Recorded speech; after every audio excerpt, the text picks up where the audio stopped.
Quand Jésus nous pose une question, c'est plutôt nous qui posons souvent des questions à Dieu. Mais il arrive parfois que Jésus-Christ nous pose des questions. Et ce matin, je voudrais voir avec vous une question que Jésus a posée à un homme. Cette question, souvent, nous, les prédicateurs, les pasteurs, nous la posons à ceux et celles qui découvrent l'Évangile.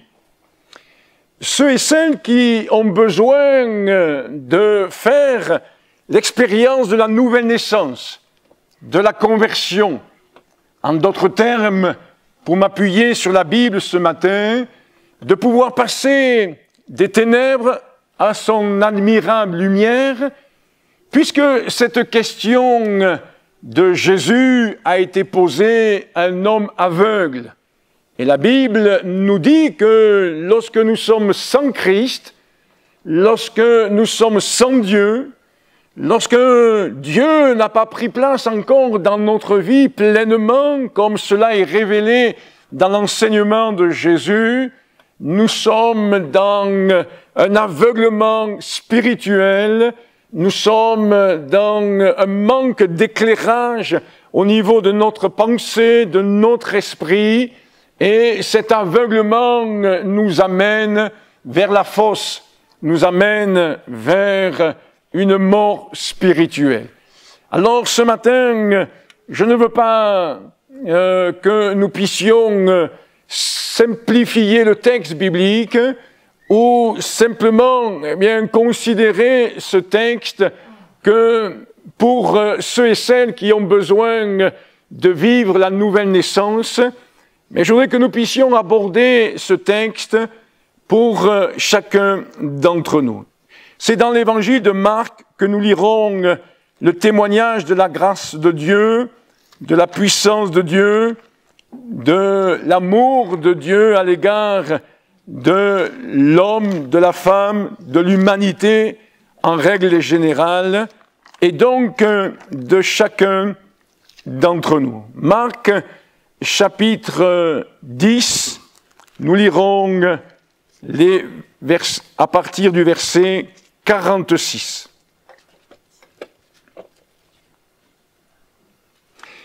Évangile de Marc, chapitre 10, verset 46.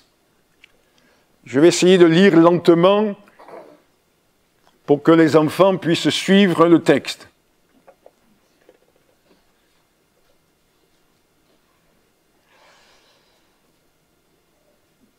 Jésus et les disciples, ils arrivèrent à Jéricho.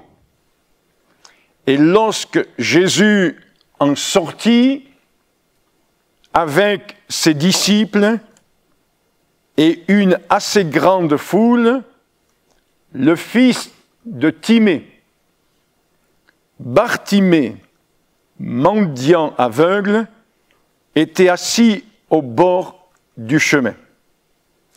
Il entendit que c'était Jésus de Nazareth. Et il se mit à crier, « Fils de David, Jésus, aie pitié de moi. » Plusieurs le reprenaient pour le faire taire.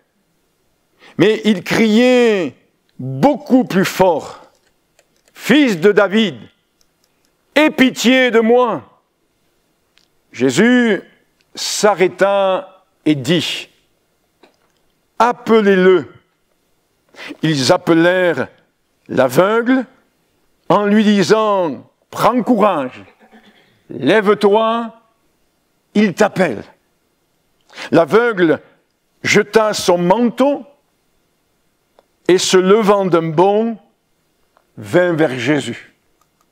Jésus, prenant la parole, lui dit, « Que veux-tu que je te fasse ?» Rabouni, lui répondit l'aveugle, « Que je recouvre la vue. » Et Jésus lui dit, « Va, ta foi t'a sauvé. Aussitôt, il recouvra la vue et suivit Jésus dans le chemin. Amen. Je note rapidement pour chacun d'entre nous, pour que nous puissions bien aborder ce texte et de ne pas l'aborder simplement sous cet angle de l'évangélisation. Parce que des fois, nous sommes bien formatés quand nous lisons la Bible. Et c'est dommage. Nous, les chrétiens, qui lisons la Bible depuis des fois des années, lorsque nous lisons certains textes de la Bible, nous sommes tellement formatés, nous disons, voilà, ça c'est pour les inconvertis, ça c'est pour les chrétiens. Non, tous les textes de la Bible concernent chaque être humain, enfant ou adulte, croyant ou non croyant. Et il y a dans chaque texte, et je veux le partager avec vous ce matin, un enseignement, une instruction, et même, je dirais ce mot ce matin, une interpellation de la part de notre Dieu. C'est pas une interpellation musclée, comme on l'entend des fois par des autorités, de ce monde, mais le fait que Jésus nous interpelle. Jésus, quelque part, veut nous amener à la réflexion, nous interroger, nous questionner, pour que nous puissions, par rapport à cette question, apporter une réponse. Et je ne pourrais pas terminer, clôturer le message sans justement, interpeller l'auditoire, et moi le premier, pour que nous puissions, par rapport à ce que je vais partager avec vous pendant quelques minutes, répondre à la question de Dieu. Oui, Jésus nous pose une question ce matin. Nous l'avons bien peut-être saisi à la lecture du texte. C'est Jésus qui dit ceci à cet homme, mais il le dit à chacun ici présent. Que veux-tu que je te fasse? Nous avons l'habitude, et je reprends cette expression, les prédicateurs, souvent le dimanche matin, de nous adresser à l'Église. Parce que, oui, c'est un moment où nous recherchons à apporter une édification au corps de Christ, à l'Église, à chacun de ceux et de celles qui composent cette assemblée. Mais ce matin, je voudrais que nous puissions personnaliser ce message. Pourquoi le personnaliser? Pourquoi? Parce qu'il est dit ceci, que veux-tu que je te fasse? On comprend bien l'insistance de Jésus pour parler à cet homme. Et parce que ce texte figure dans les évangiles et dans la Bible, l'insistance de Jésus pour chacun d'entre nous ce matin, de nous parler à chacun, à toi particulièrement. Ne pense pas que c'est pour ta voisine, ton voisin, pour le jeune, pour ceci, pour cela. Non, c'est chacun d'entre nous qui devons laisser l'Esprit de Dieu ce matin faire résonner cette question en nous. Et ça fait plusieurs jours, voire quelques semaines que je médite là-dessus. Vous pourrez me dire, mais on en fait vite le tour de la question. Pas tant que ça, mes amis. Pas tant que ça, mes frères et mes sœurs. Ce que Jésus dit à cet homme, ce n'est pas simplement par rapport à une guérison physique. Parce que nous comprenons bien à la suite du texte et à la conclusion du récit deux choses importantes. D'abord, Jésus va lui dire « ta foi t'a sauvé ». Il n'est pas question que sa foi l'a guéri seulement. Mais sa foi l'a amené à la guérison, mais au salut. Et deuxièmement, ce que je veux noter pour chacun d'entre nous en introduction, c'est que cet homme, il nous est dit, il suivit Jésus dans le chemin. Et être chrétien, c'est suivre Jésus dans son chemin. Donc on comprend très bien que cet homme qui va s'adresser à Jésus dans un premier temps, à qui Jésus va lui poser une question dans un second temps, va bénéficier de la grâce et de la miséricorde de Dieu comme il va le demander, et j'y viendrai dans un instant, et que cela va produire en lui le salut et une obéissance à Christ pour marcher à la suite de Jésus. Car tout chrétien est appelé à marcher sur le chemin de Jésus. Jésus a dit, je suis le chemin. Et nous voulons marcher à sa suite. Que veux-tu que Jésus fasse dans ta vie? Que veux-tu que Jésus fasse de ta vie? Il n'est pas question d'une personne, mais question particulièrement du Fils de Dieu. C'est Jésus lui-même qui nous pose cette question ce matin, et permettez-moi de le dire de cette manière-là, c'est pas n'importe qui, Jésus. C'est celui dont cet homme a eu la révélation, car ils sont peu nombreux dans le Nouveau Testament et dans la période du ministère de Jésus à avoir eu cette révélation. La révélation que Jésus, ce Fils du charpentier, ce Fils, eh bien,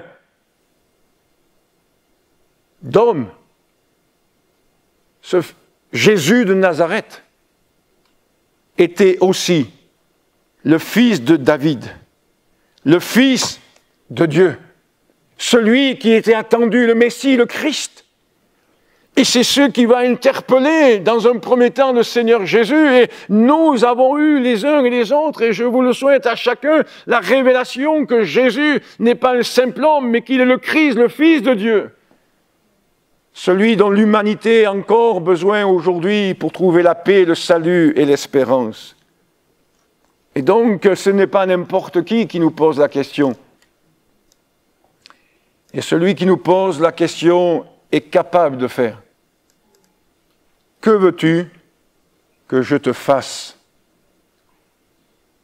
En d'autres termes, pour être un peu plus dans un vocabulaire et une conjugaison adaptée à chacun d'entre nous, que veux-tu que je puisse faire dans ta vie? Que veux-tu? Et ça, on rentre dans un tête-à-tête avec Dieu. Et c'est ce matin, c'est ce que je voudrais vous proposer, un tête-à-tête avec Dieu.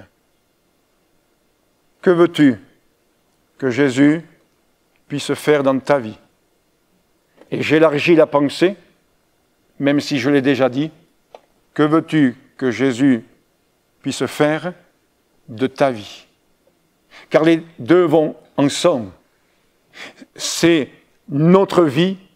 Ce que nous pouvons faire de notre vie dépend de ce que nous sommes. Et nous avons besoin de comprendre cela. Alors, je ne peux parler de cela avec vous ce matin sans parler de cette supplication de cet homme Bartimée, qui va dire « Ceci, aie pitié de moi ». Et je veux m'attarder quelques instants sur la miséricorde qui se trouve auprès de Dieu. Permettez-moi de le dire autrement en disant la miséricorde, puisque pitié, ça veut dire avoir de la miséricorde. On peut même élargir la pensée en disant que la pitié dont cet homme demande, c'est cette compassion, c'est le fait qu'il demande à Jésus de prendre en compte sa souffrance, il demande à Jésus de prendre en compte sa situation, il demande à Jésus de prendre en compte son besoin, il demande à Jésus de prendre en compte l'état de son âme, l'état de son cœur. Et nous aussi, même si ça fait 30 ans, 40 ans, 50 ans, 80 ans que tu es baptisé d'eau par immersion, que tu vis avec Jésus-Christ, que tu as mis ta foi en Jésus-Christ, tu es bien conscient, je l'espère, et bien dans l'humilité qui nous anime, nous sommes bien conscients qu'encore aujourd'hui, même si nous sommes à Christ, nous voulons dire au Seigneur Jésus, dans ta grâce, dans ta miséricorde et dans ta compassion, Seigneur, prends en compte ma situation.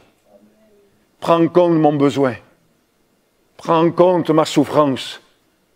La souffrance de cette maman qui voit que ses enfants ne sont pas à Christ. La souffrance de ce papa qui s'aperçoit que ses enfants se sont éloignés de lui. La souffrance de cette grand-mère, la souffrance de ce grand-père, la souffrance de cet enfant, qui a vécu, une situation de déchirement, de conflit et autres. Oui, Dieu est celui qui veut nous amener ce matin, à nous adresser à lui en disant, aie pitié de moi. Parce que je suis convaincu que qui que nous soyons ce matin, nous avons besoin encore d'une intervention de Jésus dans notre vie. Nous voulons être dans la foi et de croire que Jésus est celui qui restaure complètement. Il est celui qui guérit complètement. Il est celui qui est capable, de cicatriser au plus profond de nous-mêmes.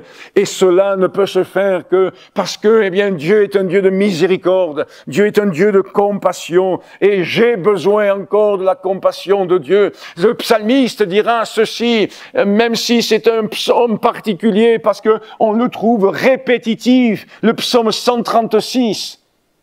Et dans le psaume 136, à chaque verset, le psalmiste dit, que sa miséricorde dure à toujours. Oh, j'allais dire, tant pis si c'est répétitif. Mais quelque part, nous avons besoin, oui, continuellement, en permanence, de la miséricorde de Dieu, de la compassion de Dieu.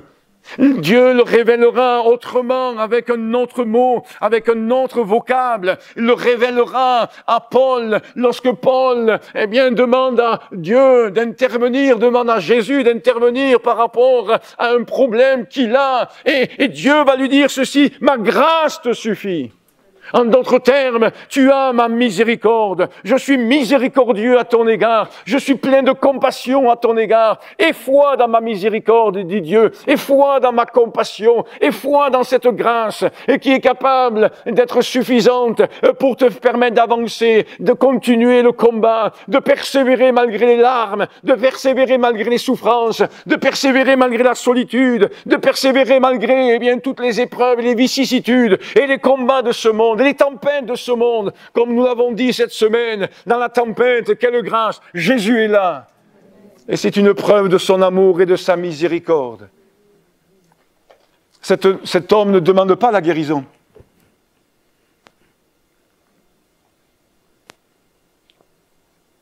Et je me suis interpellé, je me suis laissé interpeller plutôt. Qu'est-ce que je demande à Dieu ? Un confort, une guérison, une meilleure santé, un peu plus d'argent. Cet homme a une intelligence spirituelle que je voudrais relever là ce matin pour vous. Cet homme a compris une chose. C'est ce qu'il a besoin. Ce dont il a besoin, c'est de la miséricorde de Jésus. C'est de la grâce de Jésus. Et c'est pour ça qu'il ne va pas dire à Jésus, guéris-moi, redonne-moi la vue. Non, il va dire à Jésus, aie pitié de moi. En d'autres termes, que ta grâce me soutienne, que ta miséricorde m'accompagne, que ta grâce soit là. Et le Seigneur est celui qui est capable de nous donner au-delà de tout ce que nous pouvons penser ou imaginer. Cette grâce et cette miséricorde, elle se trouve auprès de Dieu. Pourquoi ? Parce que Dieu, permettez-moi de le dire de cette manière-là, il a choisi d'être miséricordieux. Dans le psaume 30 et le verset 5, il est dit ceci, sa colère dure un instant, mais sa miséricorde durera toujours. Je vous faisais mention du psaume 136, je vous fais mention maintenant du psaume 30, verset 5, pour ceux qui veulent vérifier que je ne me sois pas trompé, vous avez raison. Mais j'aurais pu citer de nombreux textes que vous connaissez, les uns et les autres, peut-être dans la Bible, et des textes de la miséricorde de Dieu, de la compassion de Dieu, qui ont été souvent un élément de réconfort, de consolation, qui ont suscité un nouvel élan parce que nous en avons besoin. Et le fait de pouvoir, se dire que Dieu est miséricordieux, quel élan ça nous donne. Tout dans notre monde, tout dans notre société, veut nous paralyser, veut nous bloquer, veut nous stopper. Mais c'est la grâce de Dieu qui nous permet d'avancer. C'est la grâce de Dieu qui nous permet de poursuivre. Et nous voulons dire, oui, le fruit de sa miséricorde est extraordinaire dans notre vie. Ce qui est intéressant de retenir, avant de passer à autre chose, c'est que cet homme sait que Jésus-Christ est miséricordieux. Une grande partie de la population du temps de Jésus n'avait pas cette vision, n'avait pas ce regard. Parce que quand on lit les évangiles, on s'aperçoit qu'il y avait une grande partie de la population qui voulait le faire roi. Et le roi à l'époque, c'était celui qui allait trancher, c'était celui qui allait chasser, c'était celui qui allait repousser les Romains, c'était celui qui allait faire lever une armée pour combattre, éliminer les ennemis. Mais Jésus n'est pas venu pour cela. Jésus est venu pour exercer la miséricorde. Et il l'a exercé envers le Romain, il l'a exercé envers la Samaritaine, envers la veuve, envers l'orphelin. Il l'a exercé envers cette Cananéenne, Syrophénicienne, et on pourrait citer encore d'autres. Il a exercé cette miséricorde envers ce brigand. Au moment de la crucifixion, Dieu a exercé la miséricorde. Que tu puisses t'approcher de Jésus en considérant toujours cette grâce et cette miséricorde qui se trouvent auprès de lui. Ce que je voudrais noter pour vous ce matin, c'est que nous avons besoin d'accepter, comme je le disais en introduction, que cette question que Jésus pose à cet homme, elle nous soit adressée à chacun en particulier. Le souhait de Dieu est d'œuvrer. En d'autres termes, le souhait de Dieu est de faire. Que veux-tu que je te fasse? Dieu veut faire dans nos vies. Dieu veut œuvrer dans nos vies.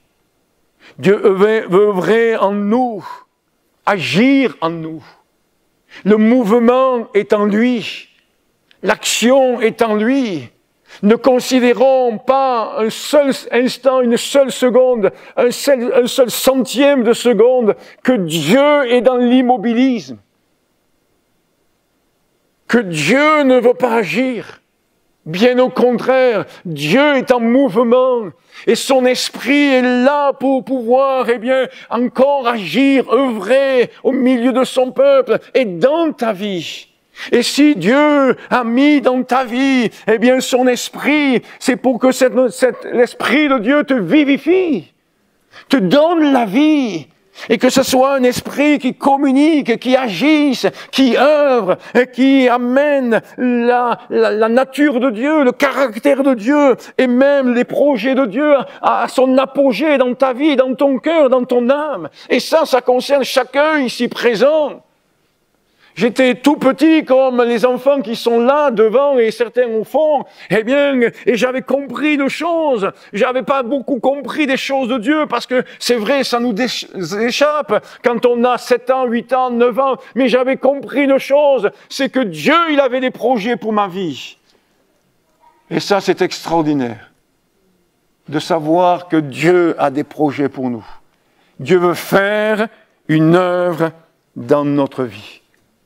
Alors je le dirais de cette manière-là, il est le Dieu du faire, et permettez-moi de le dire autrement, il est le Dieu du savoir-faire. On entend souvent cette expression, le savoir-faire français, le savoir-faire cévenol, ouais, ça arrive de temps en temps, oui, il est le Dieu qui sait faire. Il est le Dieu du savoir-faire. Et il sait faire bien.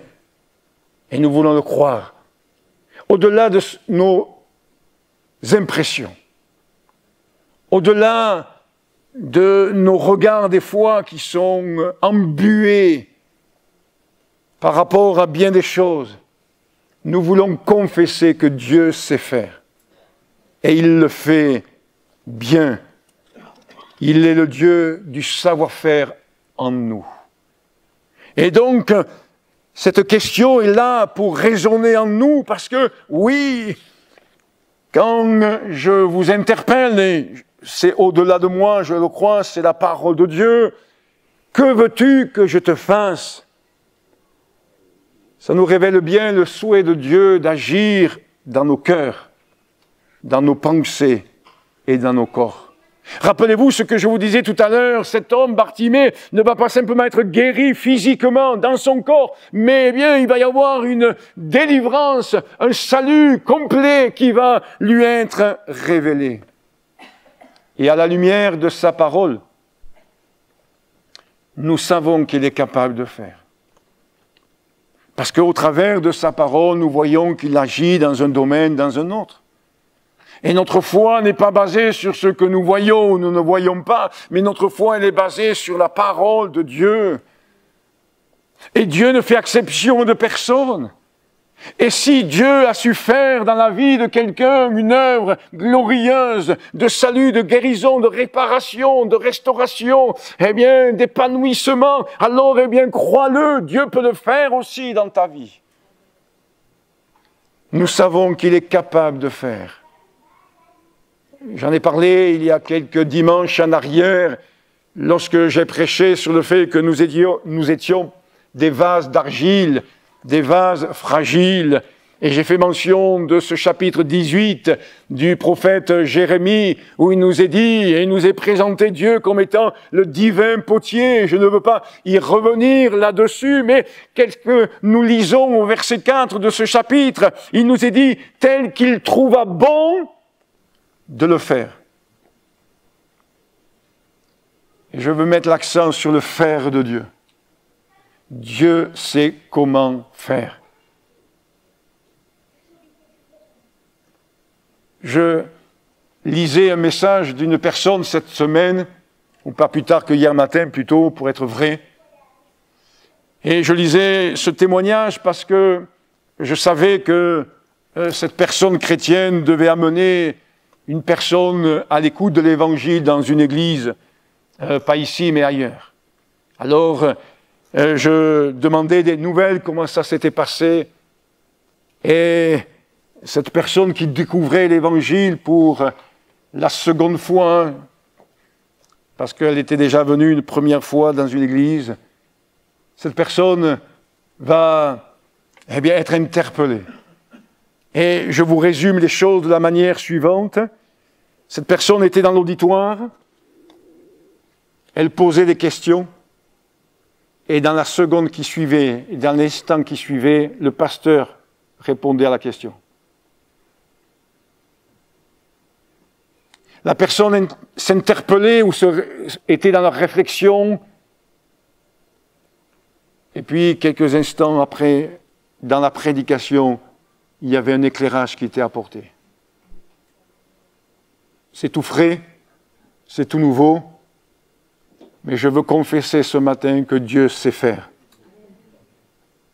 Et si nous laissions la parole à plusieurs d'entre nous, et nous l'avons fait dimanche dernier l'après-midi, au travers des 3 témoignages que nous avons entendus, nous nous sommes aperçus, si c'était encore nécessaire, que Dieu sait faire et Dieu sait s'y prendre pour nous amener au salut, mais pour aussi Dieu sait faire en sorte de nous amener à la maturité, de nous amener à une progression spirituelle, de nous amener à la guérison, de nous amener à un épanouissement. Dieu sait s'y prendre, Dieu sait faire ce qu'il faut pour nous amener à cette vie abondante en lui et par l'Esprit. À la lumière de sa parole, nous savons qu'il est capable de faire.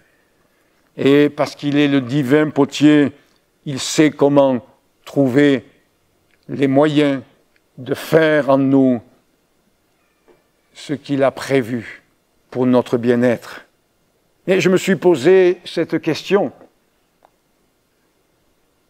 est-ce que nous sommes prêts à laisser Dieu faire?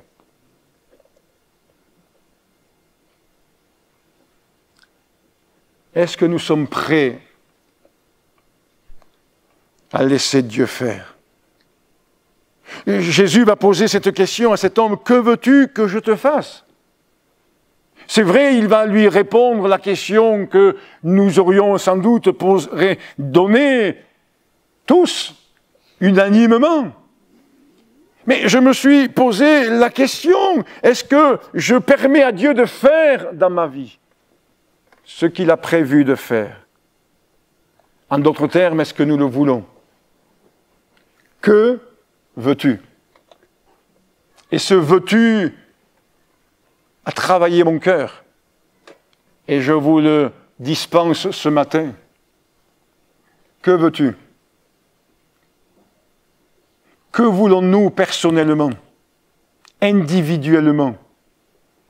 On est toujours prêts, nous les chrétiens, à vouloir quelque chose pour l'Église, pour l'ensemble, pour la communauté, ou pour l'autre. Non, non, non. Excusez-moi. Oublions l'Église ce matin. Oublions les autres ce matin. Et pensons à soi-même. Que veux-tu? Elle en est où ta volonté pour ta vie? En d'autres termes, quels sont mes souhaits, mes aspirations, mes désirs pour ma vie? Parce que j'en suis responsable. Tu es responsable de ta vie, c'est pas un pasteur, c'est pas un responsable d'église qui est responsable de ta vie. Non, c'est toi-même. Et derrière ce « que veux-tu » on s'aperçoit qu'il y a là le Seigneur qui, au travers de sa parole, quand on regarde tout ce que la Bible dit, eh bien, oui, le Seigneur qui nous responsabilise.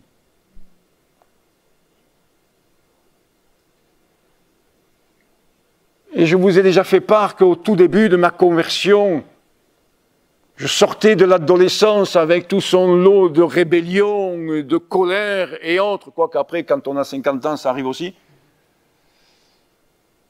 Je sortais de cette période-là, Dieu a touché mon cœur, m'a transformé, m'a régénéré. Je suis né vraiment, j'ai expérimenté la nouvelle naissance, mais il y avait encore là quelques résidus. Et dès que je voyais une imperfection dans l'Église, dès que je voyais un mauvais témoignage, dès que je voyais des choses peu glorieuses, alors, eh bien, je râlais, je rouspétais. Pas vous, non, mais moi, oui, à l'époque. Et un jour, Dieu m'a parlé, et je vous l'ai déjà dit dans ce lieu, au travers d'un verset de la Bible, où Jésus va dire « Ce que lui adviendra, que t'importe. Toi, suis-moi. » Encore là, on voit bien que Dieu est celui qui nous responsabilise individuellement. Individuellement. Que veux-tu? Que Dieu nous aide à comprendre cela. Qu'est-ce que nous voulons pour notre vie? Qu'est-ce que nous voulons pour notre vie? C'est important de considérer ceci. Vouloir, alors j'ai pris quelques expressions dans la Bible. Vouloir, c'est aspirer. C'est aspirer. Et c'est pourquoi l'apôtre Paul dira ceci quand il parle des dons de l'Esprit. Paul emploie ce vocable dans 1 Corinthiens chapitre 12, chapitre 14, et il dirait aspirer aux dons les meilleurs. Aspirer aux dons. En d'autres termes, aspirer à cette dimension de l'Esprit. Que ce ne soit pas simplement quelque chose qui soit le lot d'autres personnes, mais vous-même, aspirez. Et j'aimerais vous dire simplement ce matin ceci, vouloir aux yeux de Dieu, c'est aspirer. C'est quelque chose qui est vraiment intense en nous. Et cette intensité du vouloir, cette intensité du souhait, du désir se retrouve dans la parole de Dieu. Et nous l'avons chanté au travers d'un chant ce matin, mais je reprends ce qui nous est dit dans Psaume 27, verset 4. Et voici que cet homme dit ceci: « Je demande une chose à l'Éternel, que je désire ardemment. Je voudrais habiter toute ma vie dans la maison de l'Éternel. » Pas pour, sortir d'un contexte social et de responsabilité, de la société. Non, mais il dit ceci: pour contempler la magnificence de l'Éternel et pour admirer son temple. Psaume 27, verset 4. Psaume 27, verset 4. Ce que je désire ardemment. Et je me suis remis en question en méditant ces quelques paroles pour vous. Est-ce que ce vouloir en moi a une telle intensité? Ou est-ce que, bon, si ça se fait, c'est bien, si ça ne se fait pas, que veux-tu que je te fasse? Aspirer, désirer, voire même soupirer. Psaume 42, ça soit votre prière, ça soit votre détermination, ça soit l'expression de votre foi, de votre amour pour Dieu, ça soit l'expression de votre attachement à Jésus-Christ. Psaume 42, verset 2, « Comme une biche soupire après des courants d'eau, ainsi mon âme soupire après toi, ô Dieu, mon âme a soif de Dieu, du Dieu vivant. » Comme une biche soupire après des courants d'eau. Ainsi, mon âme soupire après toi. Psaume 42, c'est pas simplement, quelque chose qui est optionnel. Que veux-tu? Est-ce que cette volonté t'amène à aspirer, à désirer, à soupirer, au point que, chaque jour, tu es là devant Dieu, chaque jour, tu es là en disant, Seigneur, oui, je veux être meilleur, oui, je veux grandir, oui, je veux progresser, oui, je veux être mature, oui, je veux, grandir dans la connaissance de ta parole, oui, je veux plus d'intelligence, oui, je veux plus de sagesse, oui, je veux plus d'amour, oui, je veux plus de compassion, oui, je veux plus de patience, oui, je veux plus de bonté, oui, je veux plus de ton caractère, oui, je veux plus de ta nature, parce que je veux que mon caractère soit ton caractère, je veux que mes pensées soient tes pensées, je veux que mon état d'esprit soit imbibé de toi, Seigneur. Je le veux, Seigneur. Je le veux, Jésus. C'est pas je le veux sous forme de caprice. Je le dis pour les enfants. Non, même les grands, des fois, vous savez. On est capricieux, des fois. Je le veux. Non. C'est je le veux parce que il y a une attente. Il y a une attente au plus profond de moi-même. Et je ne peux pas rester comme cela dans cette attente. Je le veux. Et cet homme va exprimer ce qu'il veut. Et nous voulons exprimer à Dieu ce que nous souhaitons. Surtout,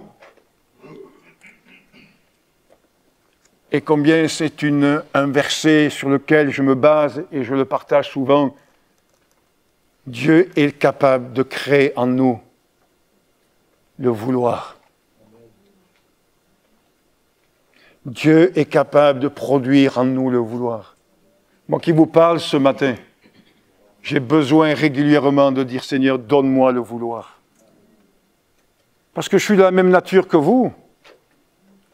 Et si il n'y a pas ce renouvellement dans le vouloir des choses de Dieu, vouloir obéir à Dieu, vouloir suivre Dieu, vouloir être pur, vouloir être vrai, comme je l'ai dit dimanche dernier, s'il n'y a pas ce renouvellement en moi de ce bon vouloir, ou de ce vouloir bon, je tombe comme les autres, dans une suffisance, dans une propre justice, où je ne me remets pas en question, où je ne cherche pas à m'améliorer, et je tombe dans un esprit religieux, où j'ai une pratique, Mais le vouloir n'est pas là. Le vouloir d'être au Seigneur, ne plus être dans le vouloir, c'est être résigné. C'est être quelque part, alors peut-être vous me contredirez ou vous nuancerez ce que je vais dire. Ne plus être dans le vouloir, c'est être dans un sommeil spirituel. C'est formidable le sommeil. On ne pense plus à rien. Enfin, presque. C'est une forme de sommeil, d'assoupissement. Alors, qu'est-ce que je veux pour mon âme? Bien-aimé, je souhaite que tu prospères à tous égards et sois en bonne santé, comme prospère l'état de ton âme. 3 Jean, verset 2. Eh bien oui, c'est ce que je veux pour mon âme. Une âme qui prospère. Une âme qui se développe. Une âme qui se développe dans la louange, dans la prière, dans l'intimité avec Dieu, dans la compréhension des choses de Dieu. Je fais appel à votre connaissance des nombreux versets de la Bible concernant l'âme. Une âme rassasiée, une âme assoiffée. Lisez le psaume 63, par exemple, et vous verrez bien quelques éléments qui peuvent vous aider à cela, où il est bien fait mention que notre âme est appelée à être attachée, mais aussi rassasiée par Dieu. Qu'est-ce que je veux pour mon cœur? Alors, je résumerai les choses ce matin pour pouvoir conclure rapidement avec cette phrase qui nous est dite de David, que nous puissions vouloir les uns et les autres avoir un cœur selon Dieu.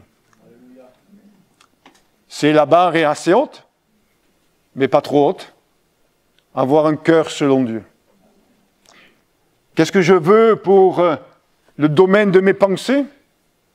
Qu'est-ce que je veux pour mes pensées? Eh bien, je dirais ce matin pour chacun d'entre nous, que peut-être je puisse avoir dans mes pensées une bonne vision, une bonne vue. Et j'en suis venu à lire ce texte de l'Apocalypse au chapitre 3 qui nous parle de l'église de Laodicée. Et permettez-moi ce pont, ce lien avec le texte de référence de la prédication de ce matin. Pourquoi un pont et un lien? Tout simplement parce que Dieu va interpeller l'église de Laodicée en disant ceci, que malheureusement, elle est pauvre, aveugle et nue. Et cette église avait un peu besoin, si vous me permettez cela ce matin, de dire un peu comme cet homme Bartimée, que je retrouve la vue. Et notre vision a besoin, notre pensée a besoin d'être là aussi renouvelée sans cesse. Avoir une bonne et saine vision spirituelle biblique. Que veux-tu pour ce qui est de ton caractère, de ta nature, influencé dans le passé par le péché, par ce que tu as vécu, par ce que tu as expérimenté, bien ou moins bien. C'est pourquoi il est bon de pouvoir compter sur la miséricorde de Dieu, au-delà de tout ce que nous avons pu vivre dans le passé. Dieu veut intervenir aussi. Et je ne veux pas me satisfaire de mon caractère. Je regarde personne, je dis mon caractère. Mais qu'est-ce que je veux dans ce domaine-là? Ne rentrons pas dans ce piège de l'adversaire, du menteur, qui voudrait nous faire croire que, ben oui, c'est ton caractère, eh bien, fais avec. Non, qu'est-ce que je veux dans ce domaine-là? Que Dieu nous aide à comprendre ces choses-là, et je conclus en faisant un parallèle avec la multiplication des pains et des poissons. Pasteur, là, vous passez du coq à l'âne. Oui, peut-être. Nous en avons parlé vendredi après-midi de ce miracle de la multiplication des pains et des poissons. Et pourquoi je le cite ce matin en conclusion? Vous lirez cela dans l'évangile de Jean au chapitre 6 et au verset 11. Il est écrit que Jésus leur donna des poissons et j'ai remarqué ceci. Je ne l'avais pas vu, vous voyez. Pourtant, le texte, je le connais bien. Il nous est dit, il leur a donné des poissons autant qu'ils en voulurent. Autant qu'ils en voulurent. Alors, je ne vous demande pas de demander des poissons au Seigneur. Mais, quelque part, ce que je veux dire par là, c'est que dans cette grâce que Dieu a accordée à cette foule, il nous est dit que Jésus leur en a donné autant qu'ils en voulurent. J'en veux encore. Ok. Vas-y, prends. Prends. Autant qu'ils en voulurent. Quel est notre degré de vouloir? Est-ce qu'on va se contenter de petit? Est-ce qu'on va se contenter de quelque chose de misérable? De quelques miettes? Est-ce qu'on va se contenter simplement, d'un goutte à goutte? Que Dieu nous aide à être animés de ce vouloir. Que veux-tu qu'il te fasse? Vous voulez bien que nous puissions prier et que chacun d'entre nous puissions répondre à cette question. Pas simplement maintenant, mais que les activités qui vont suivre ne nous éloignent pas de ce désir de Dieu et de ce souhait de Dieu. Alléluia. Pendant que je prie, priez le Seigneur aussi. Et répondez au Seigneur. Alléluia. Dieu vous interpelle. Dieu nous interpelle. Alléluia. Oh, il s'adresse à chacun, en particulier aux enfants qui sont là, aux adolescents. Il s'adresse à tout homme, toute femme, engagé avec Dieu, pas encore engagé par les eaux du baptême. Jésus s'adresse à chacun. Alléluia. Seigneur, je ne peux que te remercier de m'avoir rappelé combien il est précieux que je puisse considérer que tu es celui qui veut encore agir dans ma vie. Tu veux faire encore une œuvre dans mon cœur, dans ma vie, dans mon âme, dans ma pensée, dans mon caractère. Tu veux encore façonner, tu veux encore émonder, tu veux encore œuvrer, tu veux encore m'équiper, tu veux encore me faire grandir, tu veux encore me faire progresser dans la foi, tu veux que mon âme prospère. Seigneur, alors je te prie pour moi, mais je te prie aussi pour que chacun d'entre nous puissions accepter de nous laisser interpeller par toi, de nous laisser peut-être remettre en question par l'action de ton esprit, par l'impact de ta parole. Fais du bien à mes amis qui sont là, fais du bien aux enfants qui sont là, fais du bien à chaque chrétien, Seigneur, à chaque, Seigneur, frère et sœur en Christ. Au nom de Jésus, Seigneur, nous te le demandons et nous osons te le dire d'une manière collective. Seigneur, oui, Seigneur, fais ce que tu veux avec nos vies, fais ce que tu veux dans nos cœurs, fais ce que tu veux, Seigneur Jésus-Christ, oh, dans nos âmes et dans nos pensées. Nous sommes à toi, nous t'appartenons. Merci Jésus. Amen. Amen.